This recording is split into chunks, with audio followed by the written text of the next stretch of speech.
Yes, तो आगे चलें। ये आपके रेसिप्रोकल वाले फॉर्मूलेस आपको याद है वैसे तो सारे, लेकिन फिर भी लिख लो, ठीक है ना। फॉर्मूला डे बना रहे हो तो अच्छे से बनाते हैं ना, सारे ही लिखते हैं फॉर्मूले जितने भी है। 50 फॉर्मूलेस हो गए, कितने हो गए? 49। चलो आगे 50 नंबर, फॉर्मूला नंबर 5050।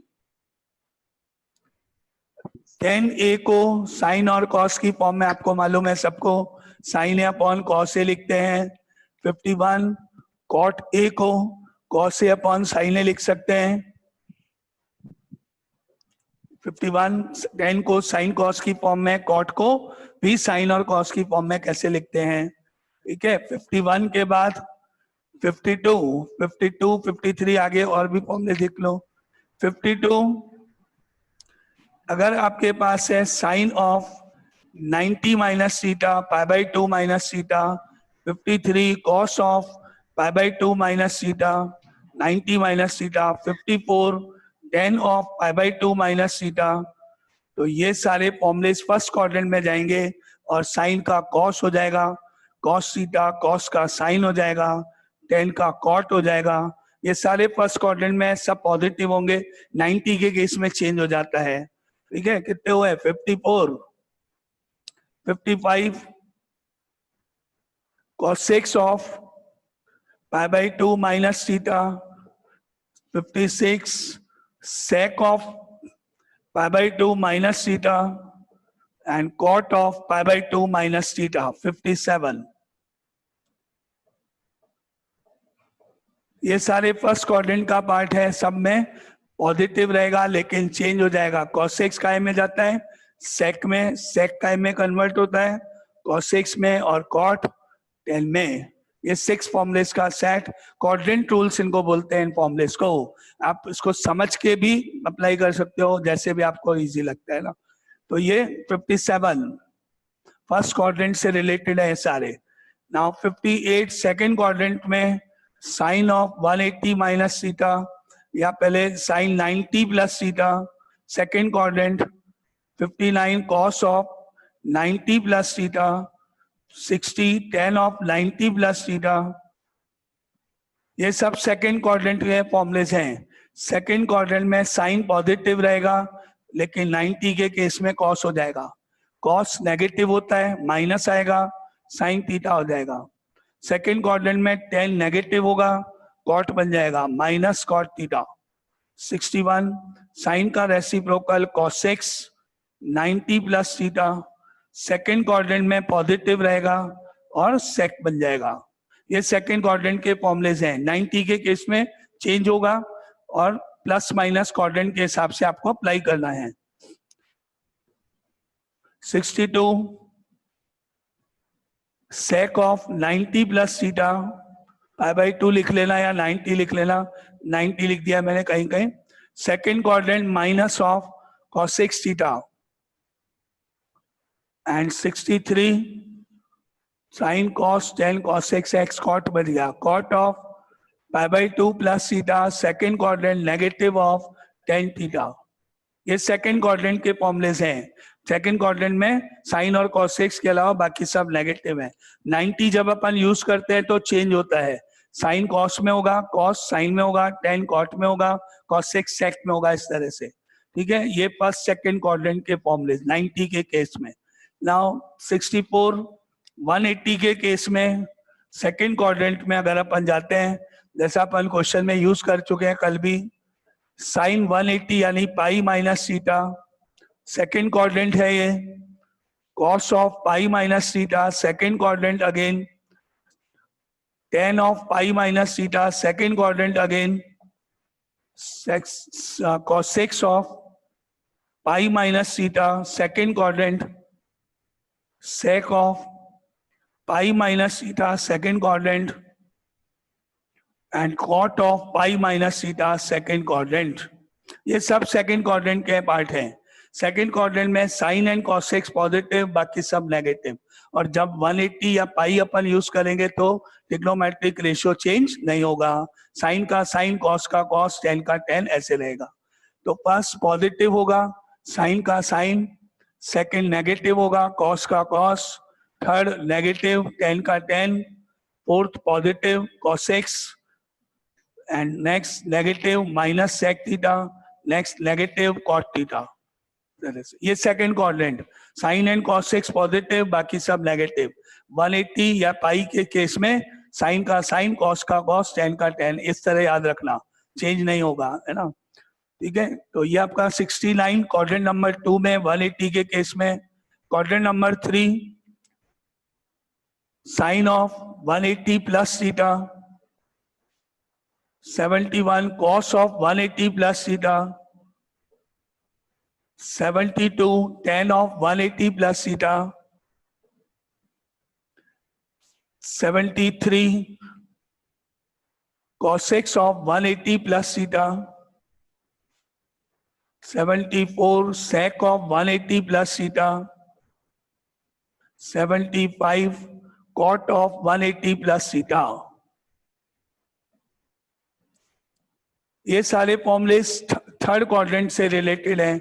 180 आपने यूज किया है तो चेंज नहीं होगा, ट्रिग्नोमेट्रिक रेशियोज, साइन का साइन, कॉस का कॉस, टेन का टेन।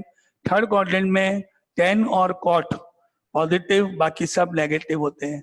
तो फर्स्ट नेगेटिव होगा, माइनस आएगा साइन का साइन। सेकंड नेगेटिव होगा कॉस का कॉस। थर्ड पॉजिटिव होगा टेन का टेन। कॉस एक्स नेगेटिव होगा minus cosec theta.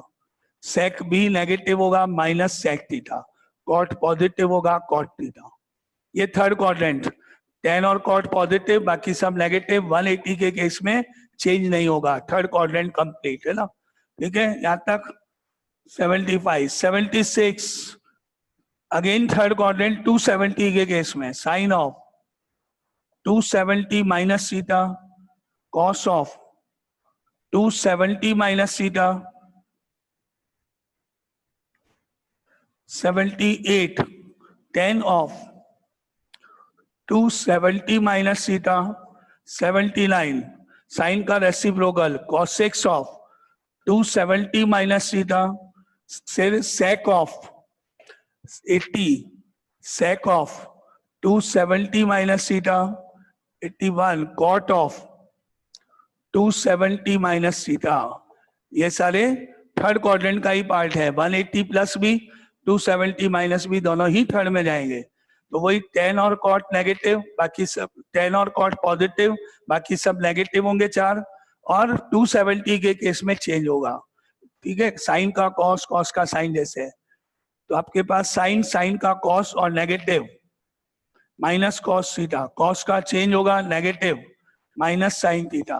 Tan बस चेंज होगा positive cot, cosec minus भी आएगा चेंज भी होगा, माइनस सेक माइनस भी आएगा चेंज भी होगा, cos x कॉट पॉजिटिव रहेगा और चेंज होके टेन बन जाएगा। ये थर्ड क्वाड्रेंट। 270 के केस में चेंज भी करना है आपको, किसको किस में वो आपको आई गया, और साइन का ध्यान रखना है क्वाड्रेंट 3 के अकॉर्डिंग। ठीक है, now fourth quadrant. Fourth quadrant sine of 270 plus theta, cos of 270 plus theta, और tan of 270 plus theta. Sine का reciprocal cos x of 270 plus theta. Then 86 sec of 270 plus theta and 87 cot of 270 plus theta. ये quadrant number 4, 270 plus theta, 3π/2 भी होता है ना, कैसे भी आप लिखा है। फोर्थ क्वाड्रेंट में कॉस और सेक पॉजिटिव होते हैं, बाकी सब नेगेटिव। कॉस और सेक पॉजिटिव होंगे और 270 के केस में चेंज होगा। तो आपके पास ये चेंज भी होगा और नेगेटिव भी आएगा। First minus of cos theta, minus of sorry cos positive होगा और चेंज हो जाएगा सिंपली साइन थीटा। नेगेटिव भी होगा चेंज भी होगा माइनस ऑफ कॉट थीटा। ये नेगेटिव भी होगा चेंज भी होगा माइनस ऑफ सेक थीटा। ये भी आपका पॉजिटिव रहेगा लेकिन चेंज हो जाएगा कॉस एक्स ऑफ थीटा। ये चेंज भी होगा नेगेटिव भी आएगा minus of tan theta.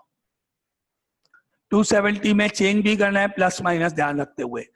Plus minus quadrant के हिसाब से आता है, चेंज होगा कि नहीं वो डिपेंड करता है आपने क्या यूज किया है। 90 270 में चेंज होंगे ट्रिग्नोमेट्रिक रेशियोज, 180 और 360 में ट्रिग्नोमेट्रिक रेशियोज चेंज नहीं होंगे। ठीक है, ये 87 फोर्थ क्वाड्रेंट। अब फिर फोर्थ क्वाड्रेंट 360 के रेफरेंस में 88 साइन ऑफ 2 पाई या 360 minus theta, 89 cos of 360 minus theta, 90 tan of 360 minus theta, 91 sin का reciprocal cosec of 360 minus theta, 92 sec of 360 minus theta and tan का reciprocal cot of 360 minus theta. ये fourth quadrant में sine positive sine negative होगा, change नहीं होगा, minus sine theta. Cos positive no change cos theta. Tan negative और change नहीं होगा, minus tan theta. Cosec negative होगा, चेंज नहीं होगा, minus cosec. Sec positive sec theta, cot minus cot theta.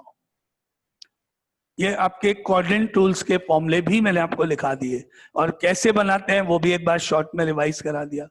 ठीक है, वापस 90 और 270 में चेंज होगा और 180 और 360 में चेंज नहीं होगा। साइन प्लस होगा या माइनस वो क्वाड्रेंट के हिसाब से लगाया जाता है। कितने हो गए? 93,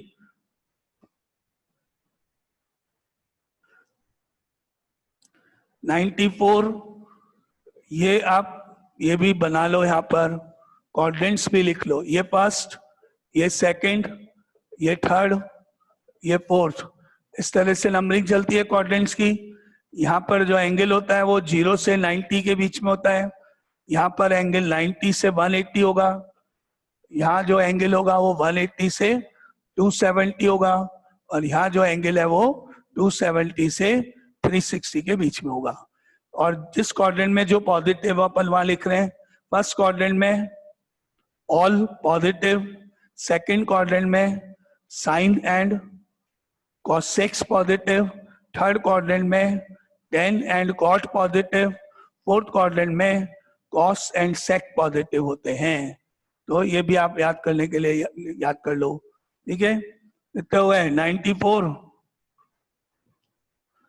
और कुछ बचा है फॉर्मूलेज में? किसी को और कुछ भी चाहिए क्या? टेबल बनाओ 30 45 60 90 वाली, या वो आती है? वो तो जरूरत नहीं है। साइन 30 साइन 45 वगैरह ये सब। और कुछ किसी को डाउट? कुछ और फॉर्मूलेज में दिक्कत है किसी को? सब क्लियर? प्रिंसिपल सॉल्यूशंस 95 में आप इतना याद रखो, प्रिंसिपल सॉल्यूशन में साइन ऑफ n पाई हमेशा 0 होता है, n अगर z को बिलोंग करता है तो, क्योंकि ये आपका बहुत बार काम में आएगा। मैं आपसे पूछूंगा साइन 2 पाई की वैल्यू बताओ, साइन पाई की वैल्यू बताओ, साइन 3 पाई बताओ, साइन 4 पाई बताओ, तो बिना सोचे 0 बोलना है। साइन n पाई, माइंड में n पाई, n पाई मतलब 0 पाई, 2 पाई, 3 पाई, माइनस पाई, माइनस 2 पाई, सब 0 है। Sine of n pi mind में क्लिक कर लो। इसी तरह कॉस कब 0 होता है वो याद कर लो, ये दो सबसे काम में आते हैं। Cos of 2n plus 1 pi by 2 is equal to 0. Odd multiples of 90. Sin pi by 2, cos pi by 2, cos 3 pi by 2, cos 5 pi by 2, cos of minus pi by 2, cos of minus 3 pi by 2, ये सब 0 होंगे। जहां पे pi by 2 के साथ 1, 3, 5 और number involve हुए वो सब 0 होंगे। ठीक है, ये आपके दो प्रिंसिपल सॉल्यूशन समझो, ये बहुत काम में आते हैं आपके वैल्यूज निकालते समय। तो 96 ये हो गया। और कुछ याद आ रहे हैं? और कुछ बाकी है? 97, 98 कुछ और? 100 हो जाए, 100 कर दें, या और कुछ आपको पूछना है? सारे हो गए? कुछ बचा है? सारे कंप्लीट? 97 में आप ये भी लिख लो कि डिग्री को रेडियंस में कैसे कन्वर्ट करते हैं और रेडियंस को डिग्री में कैसे कन्वर्ट करते हैं, वो भी लिख लो। 97, 1 degree is equal to pi upon 180 radians होता है and 98 1 radian is equal to 180 upon pi degree होता है। जैसे पाई बाय 4 अपन लिखते हैं तो वो 180 अपॉन 4 करके आ जाता है। ठीक है, और कुछ बोलो, और कुछ? दो बचे हैं ना, 100 कर देते हैं। तो अभी किसी ने डिमांड करी है सेंचुरी कर दो, ठीक है तो सेंचुरी कर दो, तो दो और बोल दो, हो जाएगा 100। 98 हो गए, दो और कोई बचे हैं sin x equal to sin alpha तो जनरल सॉल्यूशन क्या? वो अच्छा वो भी लिख दे, चलो 99 general solution sine sine theta is equal to sine alpha का general solution theta is equal to n pi plus -1 की पावर n इंटू अल्फा, ये जनरल सॉल्यूशन होता है। एंड 100 ये century cos theta equal to cos alpha, general solution होता है theta equal to 2n pi plus minus alpha, सब में n belongs to Z है ना। 101 10 थीटा इक्वल टू 10 अल्फा, इसका जनरल सॉल्यूशन होता है theta is equal to n pi plus alpha, और n बिलोंग्स टू जेड सबके साथ है। ये जनरल सॉल्यूशंस आपके साथ। और बोलो, sine x equal to sine y आपके सामने आ गया है ना। अगर sine x equal to sine y है तो ये फॉर्मूला लग जाएगा, जनरल सॉल्यूशन जिनको बोलते हैं। हो गया, सेंचुरी तो पूरी हो गई। अब डबल सेंचुरी तक नहीं पहुंच सकते अपन, है ना, इतने फॉर्मूले नहीं है। और कुछ किसी की डिमांड, और कुछ बोलना है किसी को, और कुछ पूछना है? पहले आप अपनी डिमांड पूरी करवा लो, फिर उसके बाद मैं अपनी डिमांड पूरी करूंगा ना। इसलिए आज आपका दिन है, कल से हमारा दिन शुरू हो जाएगा। आज आपका दिन है, आप जो बोलो सब यहाँ पे लिखने को तैयार है। कल से आपको सब याद करने पड़ेंगे, आप, है ना। अब तो कोई ये नहीं कहेगा कि ये कोई फॉर्मूला हमको याद नहीं है तो इसलिए क्योंकि हमको कहीं मिला नहीं, लिखा नहीं, ढूंढा नहीं। अब तो सारे आ गए आपके सामने, 9 10 से रिलेटेड भी मैंने आपको बता दिए इसीलिए। और कोई? इनवर्स मिला के डबल सेंचुरी हो गई, बिल्कुल इनवर्स मिला लोगे तो हो जाएगी, क्योंकि वहां 6 के सारे सेट्स हैं, वो सारे आप मिला लोगे तो हो जाएंगे। और कोई डाउट किसी को यहाँ तक? देखो, एक क्या होता है कि अभी जैसे आप लोगों को 11th के फॉर्मुलेस ढूंढने में प्रॉब्लम आई, बुक्स में एक जगह नहीं होते हैं, और आप लोग भी जब पढ़ते हो तो क्या करते हो कि फॉर्मुलेस जो है अपन जहाँ पढ़ते हैं वहां लिख लेते हैं, फिर आगे टॉपिक, फिर वो साइड। मेरा हमेशा, पहले भी मैंने आपको बोला था, हमेशा एक सजेशन रहता है, एक कॉपी आपके पास रहनी चाहिए, छोटी 100 पेज की, 150 पेज की। रोज आपको थोड़ी मेहनत ज्यादा करनी पड़ेगी, एक्स्ट्रा हो जाएगी, ये बात मानते हैं। जब भी आप कोई फॉर्मूला पढ़ो, चाहे वो इनवर्स का हो, चाहे डिफरेंशिएशन का हो, चाहे ट्रिग्नोमेट्री का, फॉर्मुलेस, इंपॉर्टेंट फॉर्मुलेस, ऐसा कुछ, अब उसी दिन शाम को थोड़ा टाइम निकाल के उसमें एंट्री कर लो, हेडिंग डाल के, सिर्फ फॉर्मुलेस की बात करें, ठीक है ना। तो आपको हमेशा फॉर्मुलेस कभी एग्जाम में भी नहीं ढूंढने पड़ेंगे। आपकी वो कॉपी है, ऊपर आप हेडिंग डाल लेना, फॉर्मुलेस की कॉपीज है आपकी, ये मैथ्स फॉर्मुलेस है, उसमें आपको सारे फॉर्मुलेस एक जगह मिल जाएंगे, तो कभी भी आपको दिक्कत नहीं आएगी। अब जैसे अपन अभी ये पढ़ लिए, अब अपन इसके आगे नेक्स्ट चैप्टर मान लो डिफरेंशिएशन स्टार्ट करेंगे, तो आप उसी को क्लासर कॉपी में कंटिन्यू करोगे, ये फॉर्मूले पीछे के पेज में चले गए, वो डिफरेंशिएशन पढ़ लिया, उसके फॉर्मुलेस भी पीछे चले गए, फिर इंटीग्रेशन पढ़ लिया, उसके फॉर्मुलेस भी और पीछे चले गए। अब आप लोग को याद आया कि अपन आज रिवाइज करने जा रहे हैं, एग्जाम है, एग्जाम टाइम में, तो अपने को ट्रिग्नोमेट्री के या इनवर्स ट्रिग्नोमेट्री के फॉर्मुलेस चाहिए, कहाँ से लाएं, कहाँ ढूंढें, फिर आप सारे रजिस्टर निकाल के उनमें ढूंढोगे कहाँ लिखे, कहाँ लिखे, कहाँ लिखे। उससे बढ़िया एक फॉर्मूले का अपने पास सामने है, उठाया, चैप्टर में इंडेक्स बना हुआ है, ढूंढा, फटाफट सारे फॉर्मूले, ठीक है। तो एनी डाउट क्वेश्चंस में, कोई फॉर्मुलेस में कोई डाउट किसी को? और कोई फॉर्मूला अगर आपको ध्यान में आता है जो मैंने नहीं लिखा तो वो भी बता दो, जो मेरे को याद आए जितने, वो तो सारे लिख दिए मैंने ना। एक टेबल जो है sin 30 45 वो छोड़ दिए, वो आपको सबको आता ही है, वैल्यू सेट। चले अब आगे कुछ क्वेश्चंस करें। आज के लिए आपको एग्जाम्पशन है, आज आपसे पूछा नहीं जाएगा कोई फॉर्मूला, लेकिन क्वेश्चन शुरू करते हैं, देखते हैं, और कल से आपको याद होने हैं। कल अपनी रेगुलर क्लास रहेगी, है ना, सेम टाइम 4 बजे, यही सेम आगे चलेंगे, वही 2 मीटिंग के अंदर। कल छुट्टी नहीं है, ऑफ नहीं है, सेम टाइम पे कल अपनी आगे रेगुलर क्लास रहेगी, ठीक है ना। तो अगर ये फॉर्मुलेस वाला पार्ट तो आपका कंप्लीट, बोल दो। और कोई डिमांड तो नहीं किसी की, और कोई इच्छा, और कोई बात पूरी नहीं हुई, और कुछ कहना है कुछ और?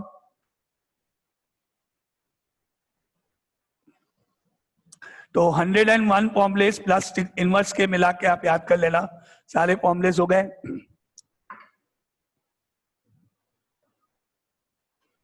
अब कल जो अपन क्वेश्चन कर रहे थे सिंप्लीफिकेशन वाला, उनमें फॉर्मूलेस आपने देखा अप्लाई हुए थे सब में।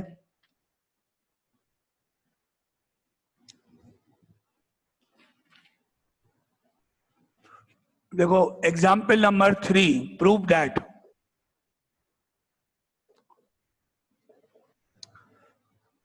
First part 10 inverse bracket root में 1 plus cos x plus 1 minus cos x root whole upon 1 plus cos x root minus 1 minus cos x and root, ये आपका question is equal to pi by 4 plus x by 2 prove करना है, where x is greater than 0 less than pi by 2। ये अपना question. तो आपने देखा इस क्वेश्चन में 1 प्लस कॉस 1 माइनस कॉस नजर आ रहा है। एंगल पे मत जाओ, a लिखा है 2a लिखा है पाई बाय 4 लिखा है पाई बाय 2 लिखा है, एंगल पे मत जाओ, 1 प्लस कॉस याद माइंड में फिट करो, 1 माइनस कॉस बस रट जाओ, 1 plus cos 2 cos square, 1 minus cos 2 sine square. आधी रात में 12 बजे नींद से जगह अचानक पूछे 1 प्लस कॉस 2 कॉस स्क्वायर, या कोई और भी क्वेश्चन पूछ ले, आपको रटा हुआ जवाब देना है 2 कॉस स्क्वायर। बोले क्या बोल रहा है, बोले यही रटना है मुझे, तो 1 प्लस कॉस 1 माइनस कॉस। देखो पूरा क्वेश्चन दो फॉर्मुलेस पर बेस्ड आ गया, 1 प्लस कॉस 1 माइनस कॉस। याद है तो आगे का स्टेप, नहीं तो जहां खड़े हो वहीं खड़े रहोगे, एक स्टेप आगे नहीं, कुछ नहीं कर सकते हो। अब आपने क्योंकि आज पढ़े तो अब आपको थोड़ा जल्दी समझ में आएगा क्वेश्चन। याद है 1 plus cos 1 minus cos, 1 plus cos में 2 कॉस स्क्वायर याद करो, एंगल देख के हाफ कर दो, 1 माइनस कॉस में 2 साइन स्क्वायर याद रखो, एंगल देख के हाफ कर दो। ठीक है, चलो तो आगे स्टार्ट करें इस क्वेश्चन का solution. 10 inverse of 1 plus cos 2 cos square, angle में x नजर आया, हाफ कर दिया x बाय 2, ये आपका फॉर्मूला बना, 2 कॉस स्क्वायर x बाय 2।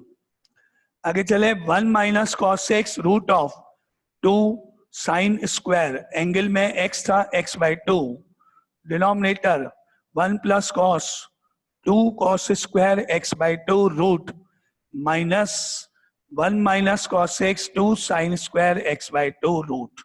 ये step 1 formulas 1 plus cos 1 minus cos. चले आगे, कोई डाउट इसमें किसी को? ये स्टेप में किसी को डाउट नहीं? क्लियर सब कुछ।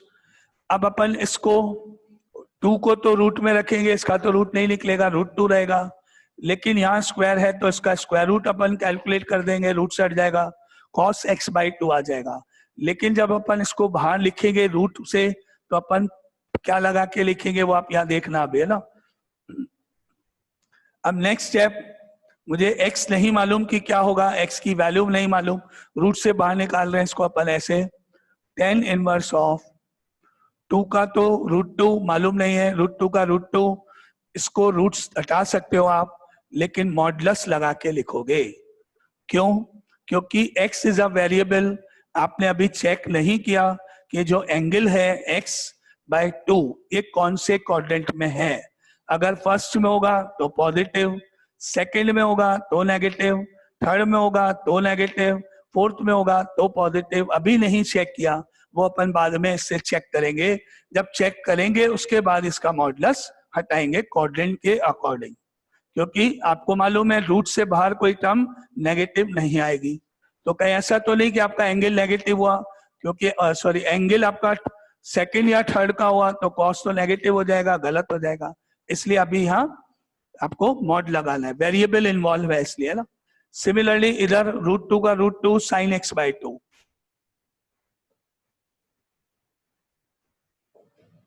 And modulus divided by root 2 modulus cos x by 2 minus root 2 modulus sine x by 2।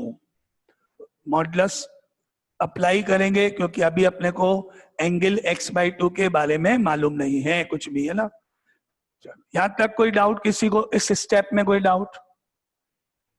Modulus की बात समझ में आई?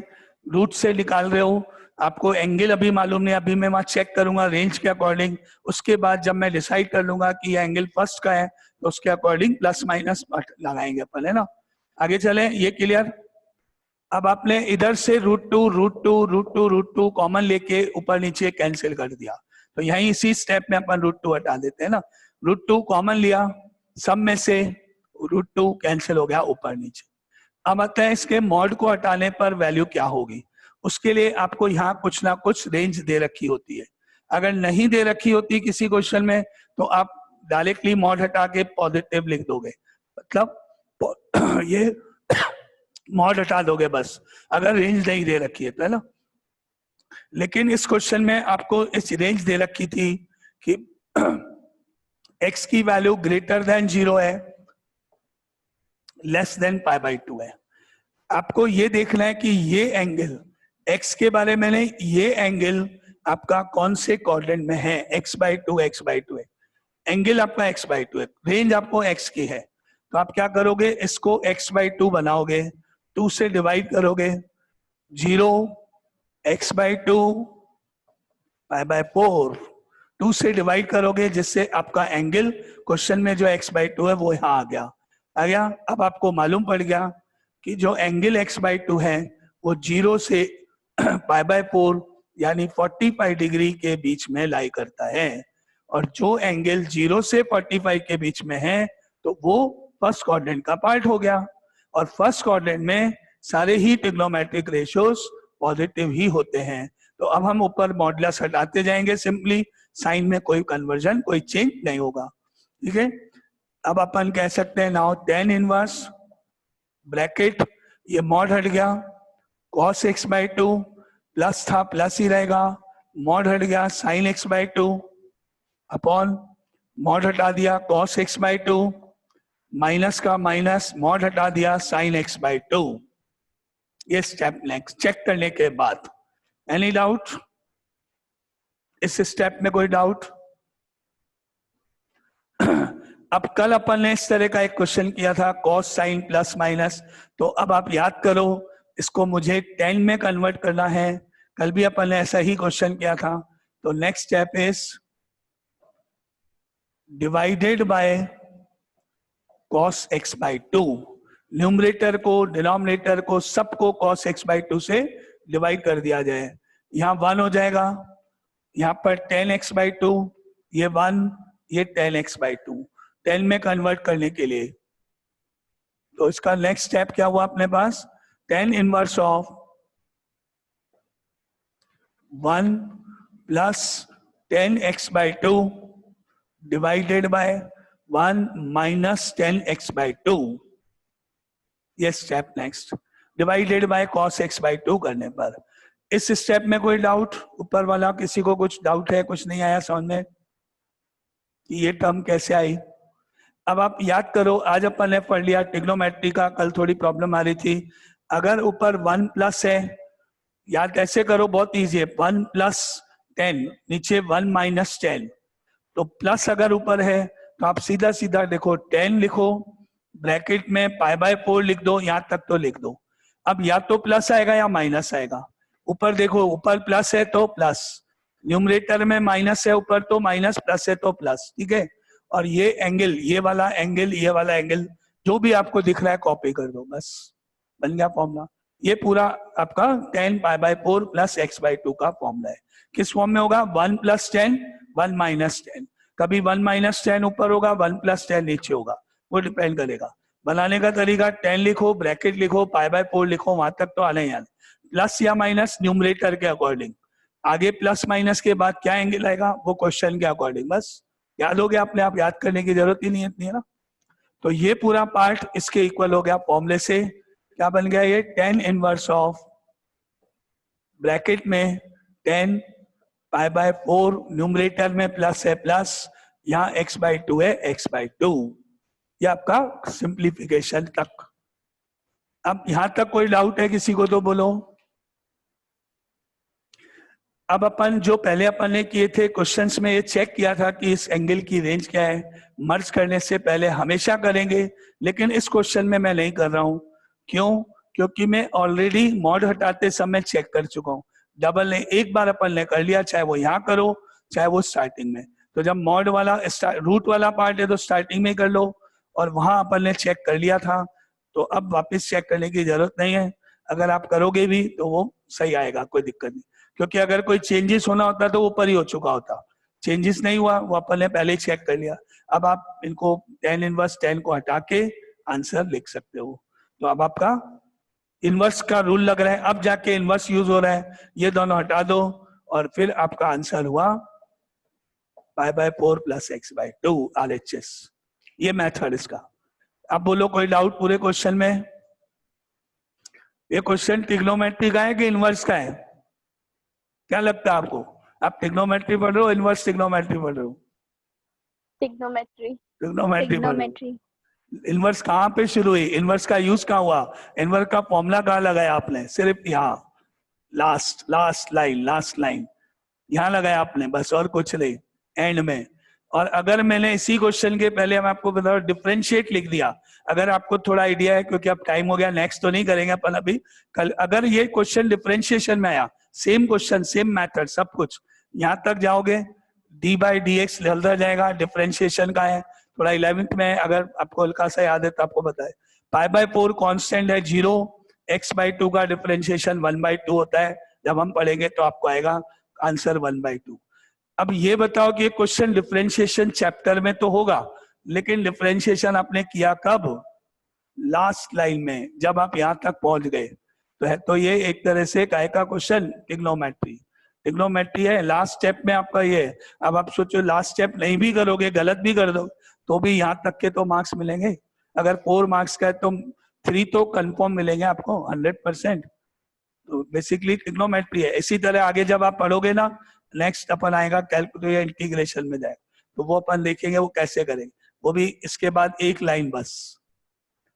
तो ये इंपॉर्टेंट है ना क्वेश्चन में, इंपॉर्टेंस क्या है इसकी? ट्रिग्नोमेट्री, बेस तो ट्रिग्नोमेट्री है तो 11th क्लास। ठीक है, चलो अब अपना ऑलमोस्ट टाइम हो गया, तो अपन कल आगे चलते हैं। क्या अपन अब आप लोग तैयार हो कल फॉर्मूले बताने के लिए? कल तो पूछ सकता हूं, नहीं तो बोलोगे कल नहीं परसों पूछना, परसों बोलोगे नेक्स्ट डे पूछना, फिर उसके बाद क्या होगा? चैप्टर ही खत्म हो जाएगा फिर तो कल आपसे फॉर्मूले में पूछ सकता हूं। अब आपके सामने याद हो गए, क्वेश्चंस में भी अब तो काफी आपको आइडिया लग गया है ना। तो कल अपन इनको आगे कंटिन्यू करते हैं। ठीक है, अच्छा, आप में से जिन ने डीपीपी वगैरह की है, जैसे डीपीपी 5 या 4, मैंने आपने जो प्रॉब्लम पूछी थी वो भेज दिया आपको सॉल्यूशन। आज अभी 5 के भी आपके पास जाएंगे, लेकिन अगर आपको उन सॉल्यूशन को देख के कभी कोई प्रॉब्लम है, समझ में नहीं आता वो सॉल्यूशन, या आपको लगता है नहीं हम यहाँ पे उसको सॉल्व करें देखें, तो आप मुझे बता देना, अपन उसकी कोई क्लास रख सकते हैं। और अगर किसी को कोई प्रॉब्लम है किसी भी टॉपिक में, तो आप पहले मैसेज कर देना, अपन उसकी कोई प्रॉब्लम क्लास अरेंज कर सकते हैं। वीक में एक बार अपन कर सकते हैं कभी भी ना।